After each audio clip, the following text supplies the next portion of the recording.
All right, here it is, guys. Let's talk about it. The two bino packs that I was looking at for running this year, I really narrowed everything down to the Ravus by Alaska Guide Creations.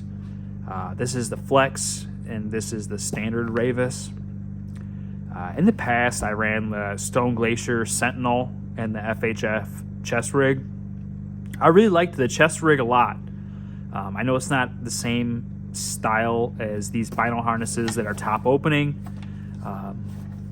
They just have the one zippered pouch, but there's a lot of room in there. But the problem I had with it is it takes up a lot of purchase area across your chest.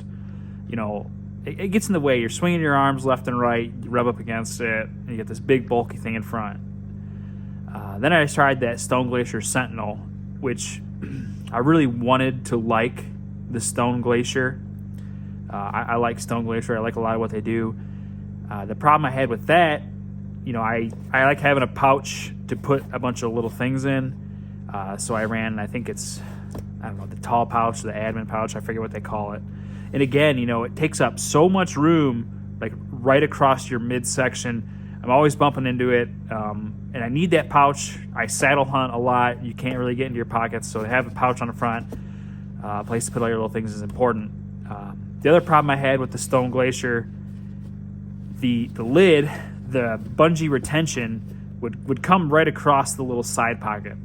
So like here I got a little Predator call, your wind checker, anything in the side pocket, that bungee would go right across it, and it was a pain to get this out, or whatever you had in your side pocket out.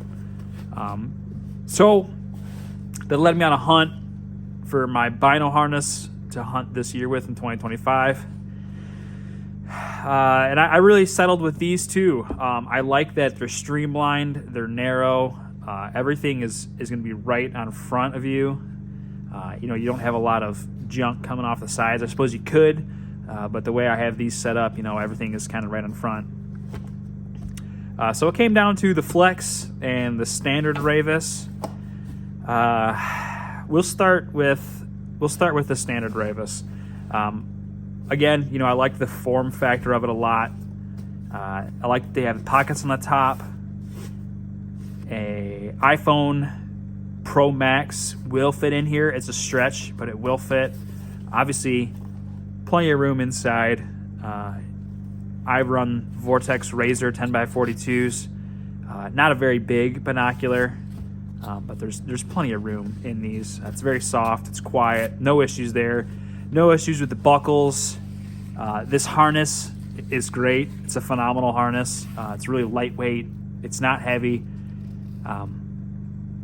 The FHF airframe harness is kind of bulky under a pack. It bothered me. It pinched my neck a little bit. This one does not. You've got really good tethers for your binos.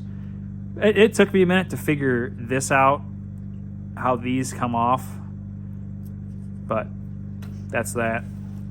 Another thing, you've got a nice MOLLE panel on front. You can put stuff on, whatever you want to add. Any other pouches you can add. Again, you've got side pouches with MOLLE on the side, and then the Ravus comes with this pouch, plenty of room to fit a rangefinder, and they attach with gatekeepers and one row of MOLLE in the middle. Ultimately, I ended up going with the Flex. I like that this lid is flexible. You can tuck it out of the way. Right now I have this pouch on the front. I don't know if it's going to stay here. But, if you're sitting in a saddle all day, walking around, you want your pouch open, you can tuck this thing in. If this pouch isn't here, you can fold this thing all the way down on the bottom. No problem. It's out of the way. I don't like that on this one. It's such a structural piece. It's always right there. So, you can imagine sitting in a tree stand, or you get your binos open, and you've got this just flopping around. I didn't like that. That bothered me. There's no problems with the magnet closure, but just this really was the deal breaker right here. Which is why I went with the Flex.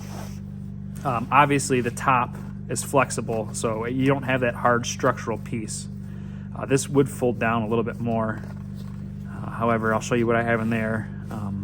You don't get the stretch spandex pockets on top of this.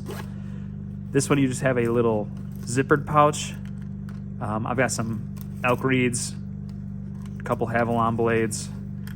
You're not going to get much more than that. You could fit a wind checker, maybe some zip ties, a marker.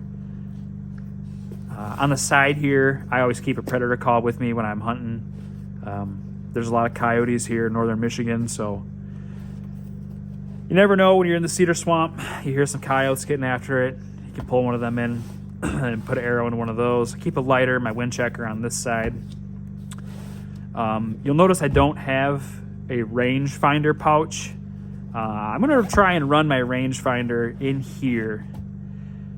I like having it dead center on me. I know most bow hunters run it on their right side who are right-handed. You've got your bow in your left hand, rangefinder pouch on your right, so you can grab it and go. But for whatever reason, for me, it's not intuitive to grab this with my right hand.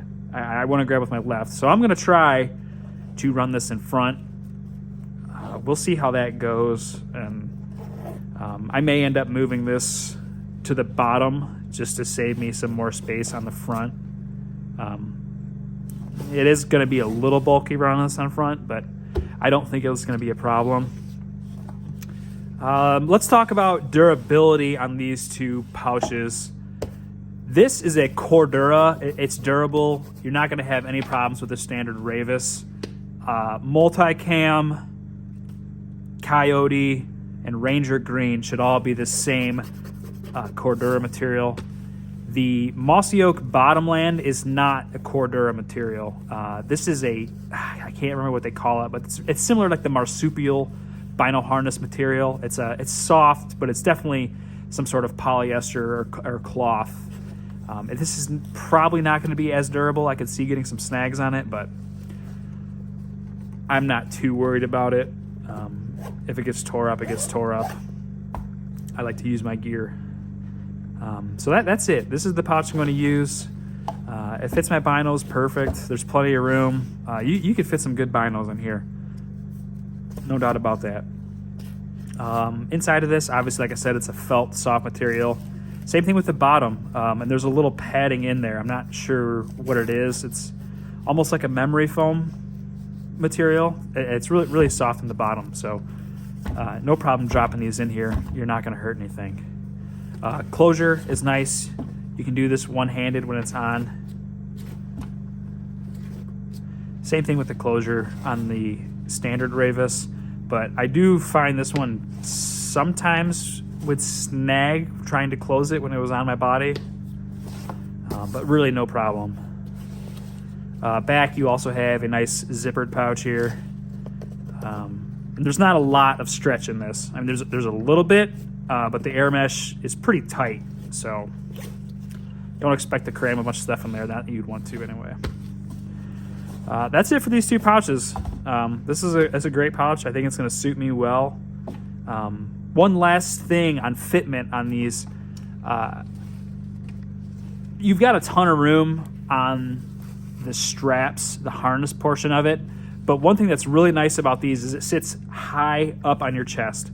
It's not down over your belly. I hate that. The Stone Glacier, I had a terrible time keeping it up on my chest. I don't think there's going to be any problems with this. It stays up very nice. It's tight. There's plenty of strap. If you're a big guy, there's no problem, no issue there with strap length. Yeah, good packs. Alaska Guide Creations, great job. Fast shipping, made in the USA. You gotta love it. That's it. So, plan on having some more reviews coming out soon, guys. Comment below. Let me know what you guys are going to run this year for your bino harness. Maybe you guys have ran these before, or another Alaska Guide Creations. Let me know. Subscribe, leave a comment, give me a thumbs up. You know all that good stuff. Thanks, guys.